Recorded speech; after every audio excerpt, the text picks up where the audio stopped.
युवा वर्ग जो है इतनी बेरोजगारी झेल रहा है, उसके सामने समस्या है रोजी रोटी की, कहां से आएगा। और सरकार एजुकेशन पे क्या कर रही है, जीएसटी लगा रही है। सरकार के तीन ही खर्चे हैं, शिक्षा, सुरक्षा, स्वास्थ्य, और तीनों ही सरकार ने समाप्त कर दिया है। जी। ये बताइए कि हमारे गांव में प्राइमरी स्कूल में पढ़ाई होती है, क्या वहां अध्यापक हैं? नहीं है। अध्यापक ही नहीं है। अध्यापक नहीं है तो पढ़ेंगे कैसे बच्चे? तो शिक्षा पर जोर दे, शिक्षा को फ्री करे, स्वास्थ्य को फ्री करे। आप चलिए हॉस्पिटल में, बलिया हॉस्पिटल में देखिए क्या तमाशा हो रहा है। एक गरीब आदमी जाता है, उसको दवा नहीं मिलती है, डॉक्टर नहीं मिलते हैं, उसका एक्सरे कराना है, वो डॉक्टर कहते हैं बाहर से कराइए। तो ये सरकार कर क्या रही है? लेकिन आज बेरोजगार युवा परेशान है, तो इसके बारे में आपको ये कहना है कि जैसे आज युवा क्या कर रहे हैं, मतलब दिक्कत क्या है इनमें, मतलब क्या कैसे ये आगे बढ़े, नहीं तो हमारे समस्या बहुत तय नहीं होते जा हमारे रही है। युवाओं में कोई दिक्कत नहीं है। युवा तो तैयार है काम करने के लिए। अब सवाल है कि सरकार रोजगार नहीं दे पा रही है। यही मोदी जी आए थे, कहे थे कि 2 करोड़ रोजगार हर साल देंगे। जी। कहाँ है वो रोजगार? कहीं है? हर चीज का को प्राइवेट में भेजते चले जा रहे हैं, प्राइवेट देते जा रहे हैं। ये क्या करेंगे? अभी आपने देखा होगा कि कुंभ का मेला लगा है। मुंबई से कुंभ आने के लिए हवाई जहाज का फेयर जितना था, उस वह मुंबई से लंदन जाने का कम है। मुंबई से हम लंदन जाएंगे तो उसका फेयर कम है, मुंबई से प्रयागराज जाएंगे तो फेयर ज्यादा है। अधिक है। ये कौन सा है? हमारे सरकार के पास तो कोई ये भैया नहीं है, एयरलाइन ही नहीं है। सरकार ने उसको भी दे दिया, टाटा को। एयर इंडिया थी, सरकार ने टाटा को दे दिया। अब ये एविएशन मिनिस्टर क्या करता है आखिर? इसकी आवश्यकता भी क्या है? फिर दे दो सब, पूरा देश को प्राइवेट में कर दो। तो ये प्राइवेटाइजेशन जो है देश के युवाओं के लिए बड़ा ही घातक है। और युवा करे क्या, कहाँ जाएगा? तो बेरोजगारी के आलम में फंसा पड़ा है। अच्छा, आज ठेकेदारी की जो व्यवस्था चल रही है देश में, कि जो भी अगर युवा पे भी भारी पड़ रहा है, किसानों पे भी भारी पड़ रहा है, मजदूरों पे भी भारी पड़ रहा है, तो क्या ये ठेकेदारी व्यवस्था हटनी चाहिए या इसमें सुधार होना चाहिए? आप क्या करना चाहते हैं? ठेकेदारी व्यवस्था हमारे लिए नहीं है। ठेकेदारी व्यवस्था तो व्यवसायियों के लिए है। जी। जो बड़े बड़े लोग हैं, अभी इंटर कॉलेजों में जो चपरासी बनते थे, प्यून बनते थे, वो आ गया ठेकेदारी पर। हाँ भाई, गार्ड की ड्यूटी थोड़े है कि हम गार्ड कंपनी खोल कर बैठे हुए हैं। तो ये तो कंपनी हो गई, ठेका ले लिया, अब वहां काम देगा। न प्रिंसिपल का उस पर रिएक्शन है, न विभाग का उस पर कोई इंचार्ज है।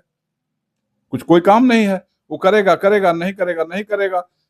वो कंपनी उसको पैसा देगी नहीं देगी। तो जुआ तो इस तरह से उसका तो खून निचोड़ा जा रहा है। जी, ये तो बात है। लेकिन मैं ये कहना चाहता हूँ, ठीक है, आपकी पार्टी जो अभी विचारधारा लेके आई है, ये विचारधारा क्या, मतलब ये क्या विचारधारा है? हाँ, ये यही थोड़ा बात। बताना चाहें। हाँ, हमारी पार्टी, यही तो मैं कह रहा हूँ कि हमारी पार्टी, मैंने कहा ना कि सर्वजन की का नारा ही है कि सभी गरीब हमारे हैं। जी। तो अब गरीब हैं तो हमें क्या करना चाहिए? तो मैंने पहले भी कहा है आपको कि भाई शिक्षा फ्री करिए। ये 5 किलो राशन देने से नहीं चलने वाला है। शिक्षा को फ्री करिए, स्वास्थ्य को फ्री करिए। अभी आप देखे होंगे कि एक आयुष्मान कार्ड चला हुआ है सरकार का। क्या आयुष्मान कार्ड हर जगह जाकर के लग जाता है? नहीं लग पाता है। तो ये बताइए हमको, आज हम यहाँ बैठे हुए हैं, आज हम बीमार पड़े हैं, जहां जा रहे हैं आयुष्मान वहां काम नहीं कर रहा है, तो उसका क्या मतलब है? लेकिन कई जगहों पर तो काम कर रहा है, ये भी भाई, तो मानना हमारी पड़ेगा। पहुंचने की बात भी तो है कि हम कहाँ पहुंच पाते हैं। हमारे गांव का एक आदमी जो यहाँ से 50 किलोमीटर दूर बैठा हुआ है, बीमार पड़ा, तो उसको वहां पर चाहिए ना व्यवस्था। हाँ, ये भी है। वो बलिया आएगा, किसी हॉस्पिटल में जाएगा, नहीं जाएगा। हम लोग तो बहुत पहले से देख रहे हैं कि हाँ भाई कैसे स्वास्थ्य व्यवस्था चल रही है। लेकिन इनका शासन जो है कहीं से कुछ नहीं है। जुआ जुआ हो, गृहस्थ हो, किसान हो। एक अभी आपने कहा कि मैं मिडिल क्लास, मिडिल क्लास तो हम मिडिल क्लास बने रहे, इसके लिए लड़ाई लड़ रहा है। ये है। जिस देश के 80 करोड़ लोग 5 किलो राशन पर जी रहे हैं, वहां मिडिल क्लास की कल्पना ही बेकार है। कहाँ मिडिल क्लास है? खत्म है। तो भाई इस सरकार का जो भी काम चल रहा है वह जनता के हित में नहीं चल रहा है। आज जो मिडिल क्लास है, ठीक है, इन पे क्या, मतलब बोझ क्या है, दिक्कत क्या है इनमें अभी? क्या क्या सरकार कर रही है, गलत कर रही है, आप ये समझाइए। मिडिल क्लास का मतलब क्या है? जो सबसे नीचे है, जो सबसे ऊपर है, बीच, एक जोड़ने वाला काम करता है ये, बीच का काम है, जो दोनों को जोड़ेगा। तो मिडिल क्लास की तब न जोड़ेगा जब उसको रोजगार ऊपर मिलेगा, तो नीचे वालों से जुड़ा रहेगा, तो उसका तो रोजगार ही खत्म हो गया, कहाँ जाएगा वो?